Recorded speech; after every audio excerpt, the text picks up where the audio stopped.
Senhor esteja convosco. Ele está no meio de nós. Proclamação do Evangelho de Jesus Cristo segundo Lucas. Glória a vós, Senhor.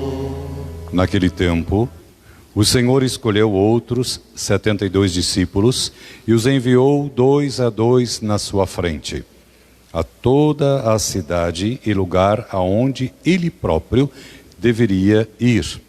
E dizia-lhes: a messe é grande, mas os trabalhadores são poucos. Por isso, pedi ao dono da messe que mande trabalhadores para a colheita. Eis que vos envio como cordeiros para o meio de lobos.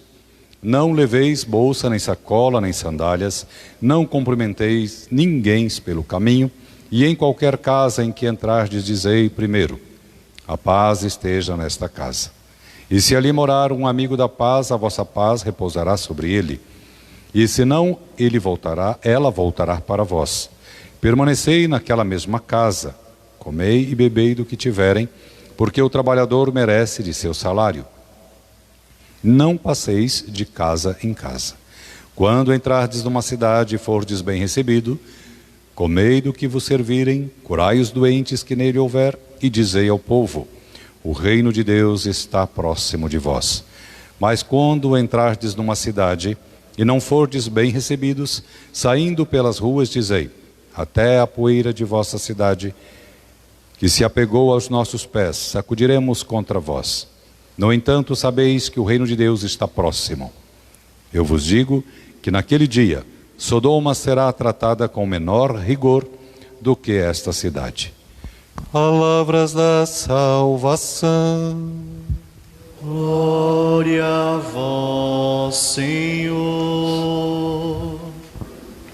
Nós ouvimos na primeira leitura o livro de Jó, e o Jó na sua situação de fragilidade e na provação que ele estava vivendo, até a família, os amigos, a esposa, provocam Jó a negar a sua fé e a renunciar ao Deus que ele celebrava, um Deus que tinha marcado a sua carne, marcado a sua vida com tragédias, dores, angústias, sofrimento e enfermidades.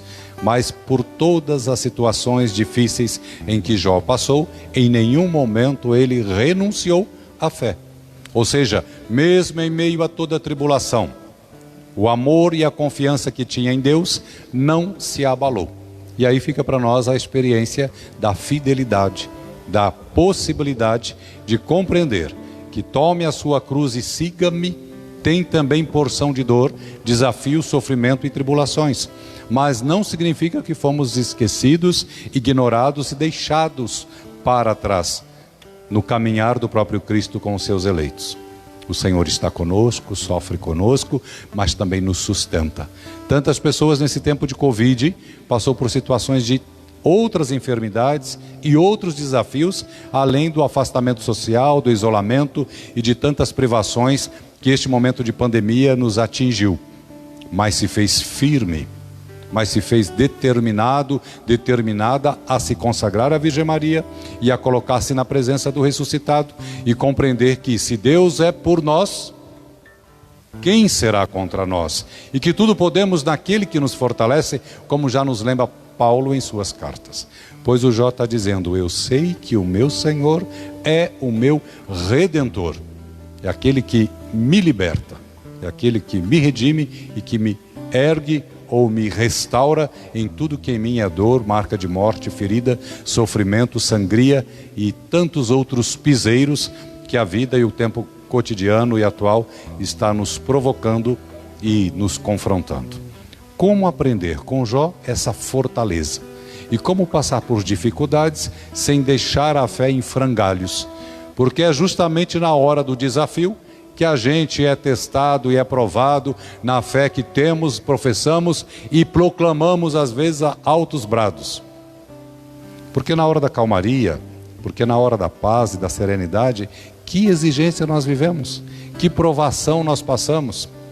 Então é sabido na nossa comunidade de tantas pessoas que ficaram desempregadas, também de tantas pessoas que passaram por cirurgias, e cirurgias delicadas, exigentes, que também cobrou das pessoas um tempo de paciência, um tempo de fisioterapia, um tempo de cuidado, de repouso e zelo, e que se fizeram também igreja, seja na oração silenciosa e recolhida, seja em sintonia com a comunidade pelas redes sociais, mas não abriram mão da fé e não abriram mão de buscar a fortaleza, como o próprio Jó buscou e depois acabou vendo, acabou testemunhando a graça de Deus na sua vitória, na sua vida e nas suas forças restauradas e nos seus bens restituídos.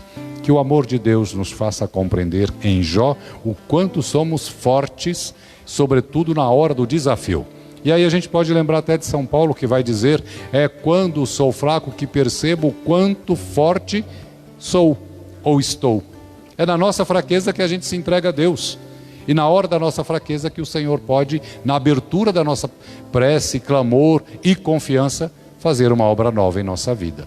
Mas é preciso ceder, mas é preciso deixar o Senhor agir, porque Ele não vai brutalizar, invadir, Ele não vai arrombar nenhum propósito e nenhum sonhos particulares que não caiba a Ele, mas vai lamentar muito quando não o cabe, quando não é lembrado em nossos sonhos. Depois o Salmo vem dizer para nós que quanta bondade a gente há de ver na presença do Senhor, quantas coisas nós vamos e já testemunhamos da bondade, da presença do Senhor, aonde? Na terra dos viventes, ou seja, no nosso próprio processo de caminhada de igreja e de caminhar de fé, de sociedade e comunidade humana. Agora Jesus está no Lucas. Lucas tem 2 envios. Primeiro tem o envio dos 12. É o envio apostolar, é quase o colégio apostólico, é os seus próximos sendo enviado para uma missão. E faz praticamente todas essas recomendações também aos apóstolos. E agora Jesus está enviando os discípulos, os 72, aonde ele já deveria ou deverá ir mais adiante. Mas por primeiro manda os seus apóstolos, os seus discípulos. E todos nós, pelo batismo, somos discípulos de Jesus. Então fica a pergunta: a gente é capaz de levar a boa nova, como o Senhor nos envia, seja pelo batismo e os demais sacramentos que nos sustentam e nos traz maturidade e comprometimento com a sua palavra e com a sua pessoa? E mais, Jesus é visto ou percebido e lembrado aonde ele não está, pelos seus que lá fazem esta memória pelo testemunho.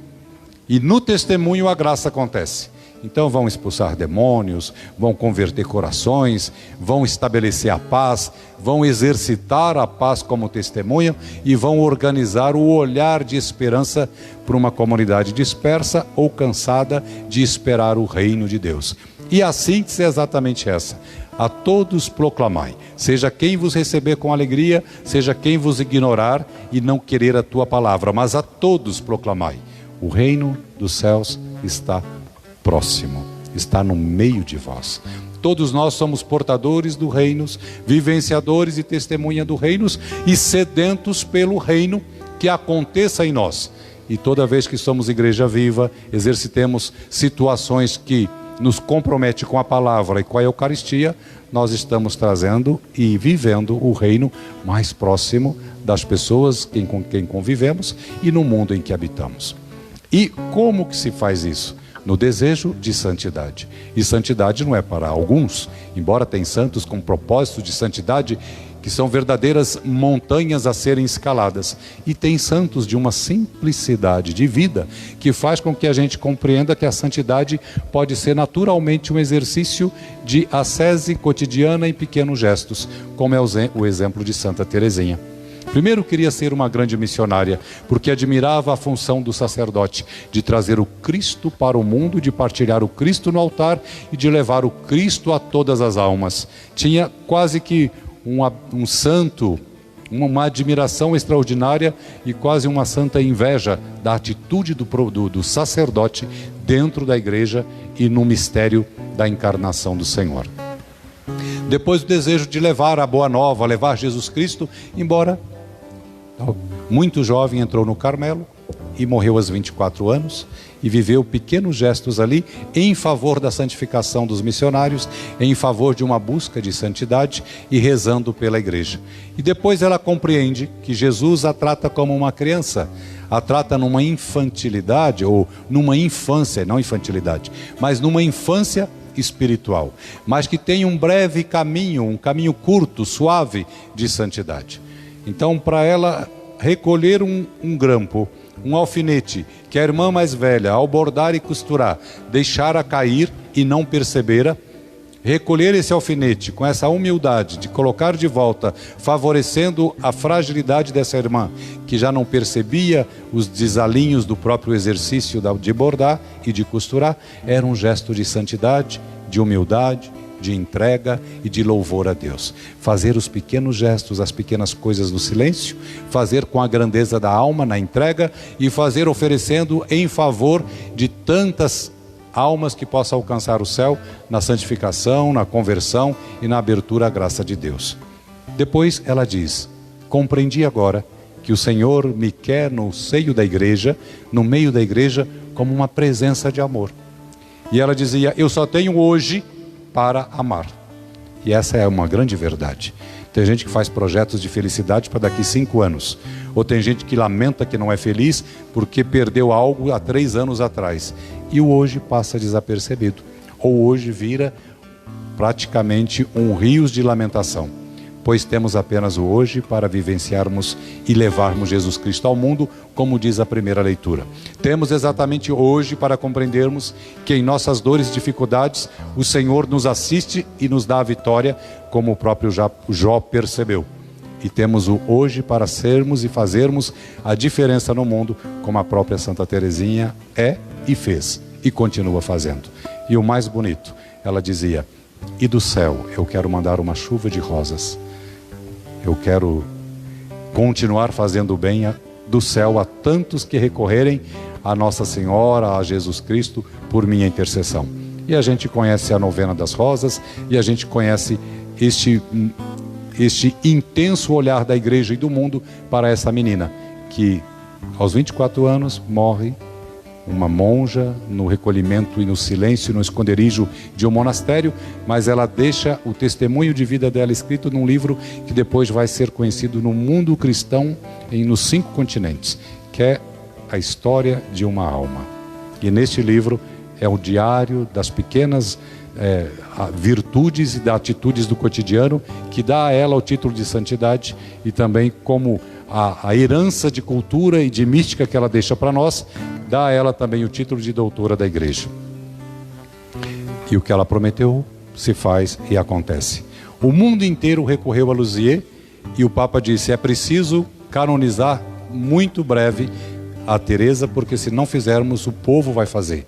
Tamanha atenção do povo a essa monja, essa jovem monja que intercede aos céus e derrama chuvas de bênçãos e chuvas de graça sobre a igreja que intercede, pedindo a ela também a sua intercessão nos céus. Assim, o Correio de Lisieux chega um momento que vai criar um departamento só para receber e classificar e encaminhar para os mosteiros das carmelitas cartas do mundo inteiro que chegavam professando uma graça ou pedindo uma graça por intercessão de Santa Teresinha. E a gente volta ao Evangelho e termina com essa expressão: ninguém acende uma luz para deixar debaixo da mesa.